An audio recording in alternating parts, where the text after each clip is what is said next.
I have nightmares where I'm trapped in the shower.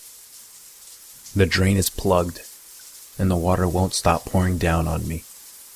Water rises to my ankles, to my waist, and then over my head. The shower curtains turn to glass, and my screams turn to gargles. A dark figure presses its face against the glass on the other side, and it watches me. I plead, but it won't let me out. I swallow water and flail helplessly in my glass coffin. I wake up gagging. I know where the nightmare came from. I never have to dig deep. The incident is never far from my subconscious. Finding it is easy. Getting over it is not. It was the summer of my 12th birthday when the Hudsons moved in across the street. 3 people, one of them a really old woman. She was tiny, frail, skeletal almost. Thin white hair, faded, blue flowery dress. Her head hung from her neck and it wobbled as the man pushed her up a makeshift wheelchair ramp into the house. At the time, I couldn't figure out if she was alive or dead. A few minutes later, she appeared in an upstairs window, sitting in her wheelchair. She was directly facing my bedroom, and I cautiously peered out from behind my curtains. Her head was upright now, and she stared at me. Just stared, without moving her head an inch. I closed my drapes. For days she sat at the window. She watched the cars putter down our suburban road and gazed at the neighborhood children scurrying through their yards. I never saw anyone else in that room. Never saw her move from that wheelchair. At night, I'd nervously peek through the crack in my drapes. Her silhouette was still in that window, lights off, staring out into the darkness at my bedroom. I couldn't tell, but I knew she was watching me. The stories about her cropped up pretty quickly amongst my friends in the neighborhood. That she was a witch, that she was just a doll, that she was actually dead. But I knew she wasn't dead. Sure, I never saw her move from that window, not once, and I never saw her head turn. But I felt her eyes move as they studied me. I could feel her watching me. All alone in my bedroom, in the middle of the night with my drapes firmly shut, I'd wake up with a shudder. Her eyes were on me. I just knew it. So I began sleeping on the floor. The lower I was, the better. Maybe she couldn't see me if I was on the floor. I told my parents that the old woman across the street was creeping me out. I pleaded with them to talk to the Hudsons and ask if they could move her to another room without a window. They laughed and told me to let her live out her twilight years in peace. She was just watching the street, they said, and that probably made her feel happy and feel younger. Are you just gonna stick me in a windowless room when I'm an old lady? My mom laughed. Remind me to move in with your sister when I'm in a wheelchair. A week later, there was some commotion at the Hudsons. I watched from my bedroom window as the man ran out of the house and opened the double doors of his van. He jogged inside and reappeared minutes later, pushing the old woman in her wheelchair down the ramp.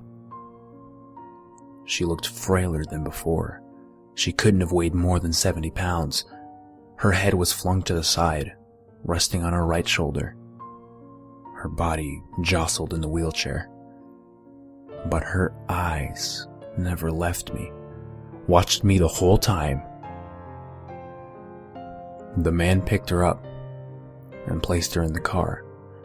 He folded the wheelchair and stuffed it in the trunk. He quickly hopped into the driver's seat. The younger woman pounced into the passenger seat, and the man put his foot to the pedal. The old woman's limp head still faced me, It bobbed up and down as the van reversed down the driveway. I studied her face. It was expressionless, emotionless. Her tongue slightly hung out from the right side of her mouth, but her eyes were on mine, and they stayed on me. The van accelerated down the street, and it was gone. My parents heard the news that afternoon from the other neighbors. The old woman's condition was getting worse, and the Hudsons had taken her to some sort of a home. She wouldn't be coming back. I went straight to my bedroom, and I looked across the street. I smiled. Her window was finally empty. The Hudsons didn't come back the next day. No van. That night I looked out towards the old woman's window. There was no one there, no wheelchair, but the bedroom light was on. I remember telling my dad I thought it was strange, and he just shrugged and said, "Must be on some sort of timer or something." I woke up in the middle of the night and nervously peered out of my bedroom window. That bedroom light was still on. It suddenly flickered off, and I ducked below my window frame.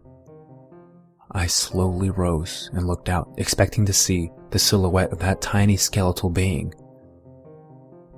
I watched for 10 minutes, pinching and straining my eyes.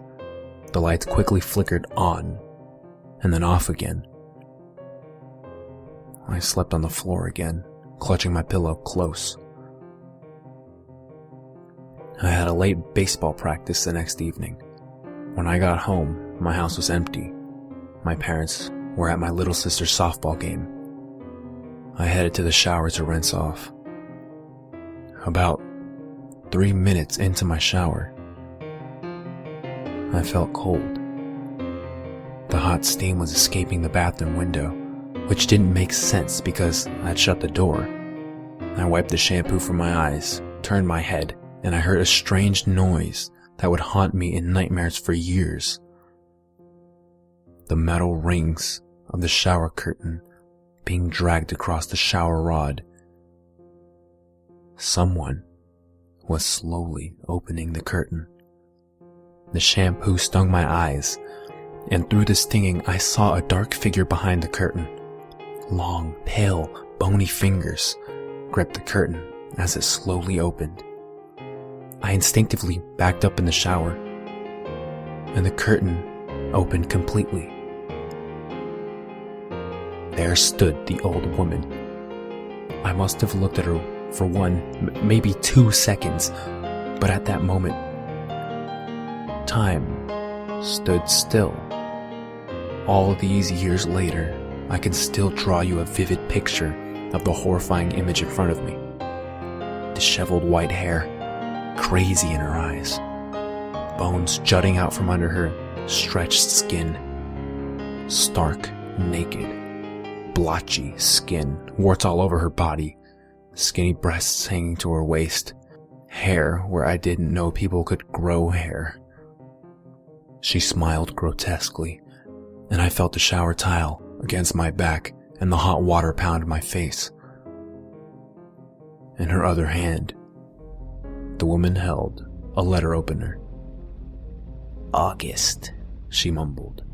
"August, August, August." I leaped past her, knocking her tiny body to the floor. I ran downstairs, naked and sopping wet. In my panic, I somehow remembered I was nude, and I yanked a pair of shorts out of the hamper in the laundry room, sending the hamper crashing to the floor. I hightailed it on foot down the street, eventually winding up at a friend's house. When the police arrived, they found the old woman, crumpled to a heap in the bathroom.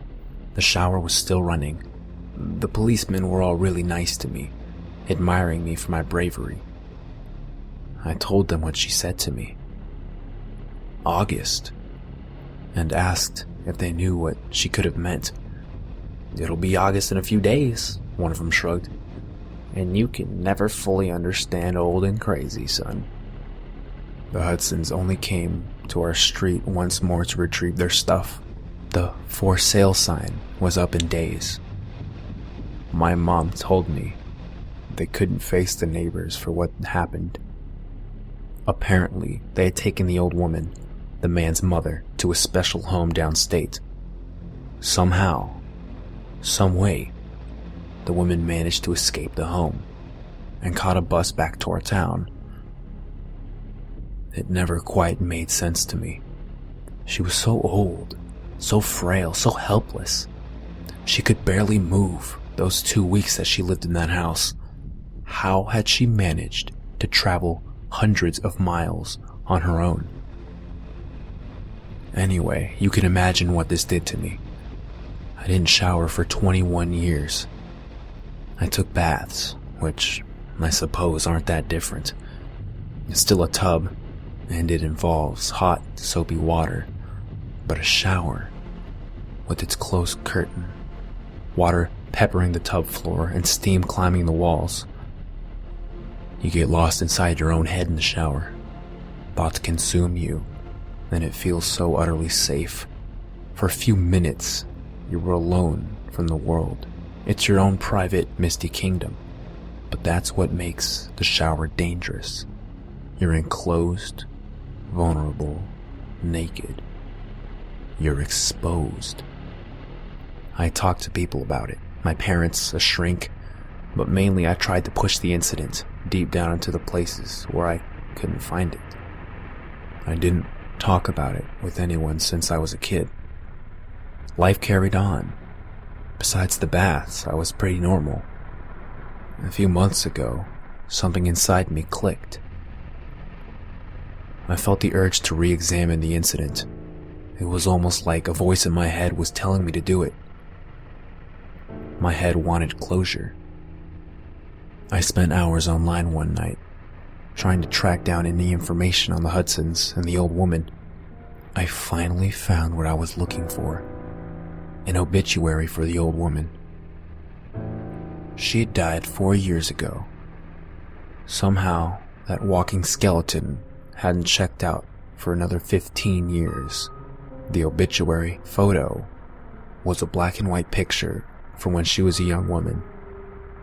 It was a photo of her and her deceased husband on their wedding day.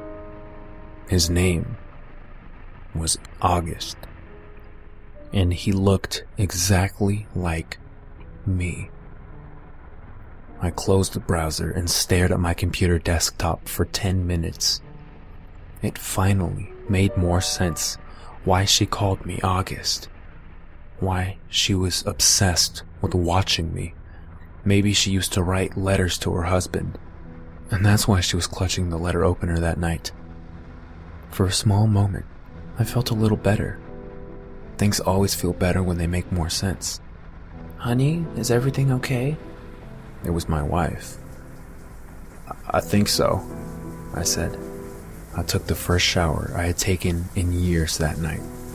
I didn't even jump when the curtain rungs dragged across the shower rod and my wife entered. But as she embraced me under the hot water, one question wouldn't leave my head. How come the young woman in that wedding photo looks exactly like my wife?